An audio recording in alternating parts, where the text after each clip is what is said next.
It was another tough day for people in Moore, Oklahoma. Today brought the first round of funerals for the victims of that deadly tornado.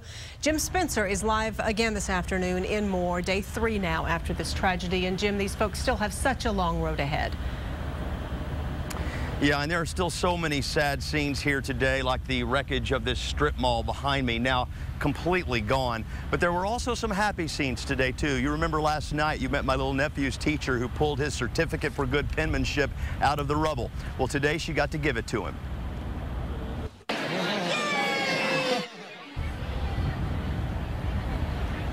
This wasn't the only reunion today. Students and teachers from both elementary schools that were destroyed got to get together today for the first time. One of those, of course, a much more somber meeting than the other, Plaza Towers Elementary School, where 7 students lost their lives. You know, we talked a lot about the damage over here in this area, but right on the other side of the Interstate 35 area, this tornado stayed on the ground. And Josh Hinkle today was able to get into there along with some folks who live there for the first time.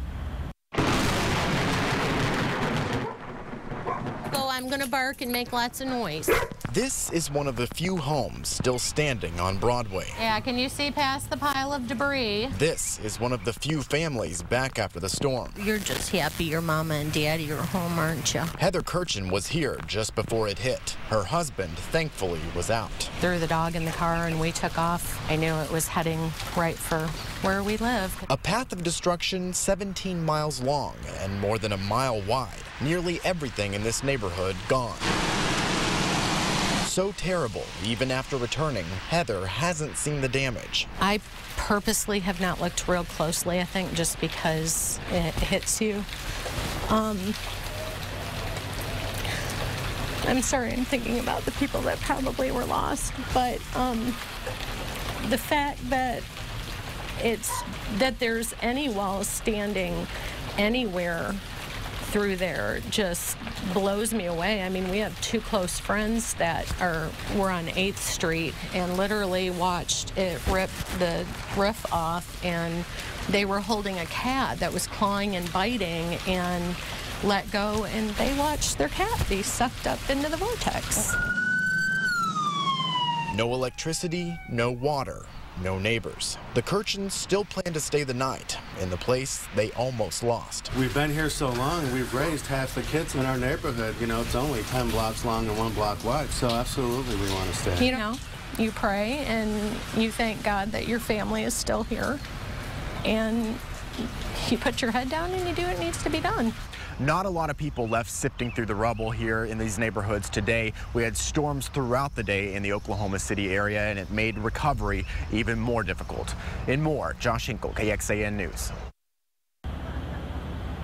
You know, this tornado was very rare in the way that it went so rapidly violent. I went down the road today to the National Weather Center to talk to one of the nation's leading tornado experts. We know that occasionally we have tornadoes such as the Gerald tornado in 1997, this tornado in 2013, the Saragossa tornado in 1987, in which they go from being relatively weak to very intense very quickly. And what we aren't really sure at all what happens in there. Perhaps it's something as simple as there's relatively broad, relatively weak circulation that's going on at some time, that everything comes together just right for a brief period of time that causes it to intensify very rapidly. Essentially, it contracts all of that rotation into a concentrated form, much like if you could imagine an ice skater pulling their arms in while they're spinning. So really, it's still a mystery. We have a lot to learn. And speaking of learning, tonight at 6, lessons that we have found here in Moore, Oklahoma that can help make you and your family safer.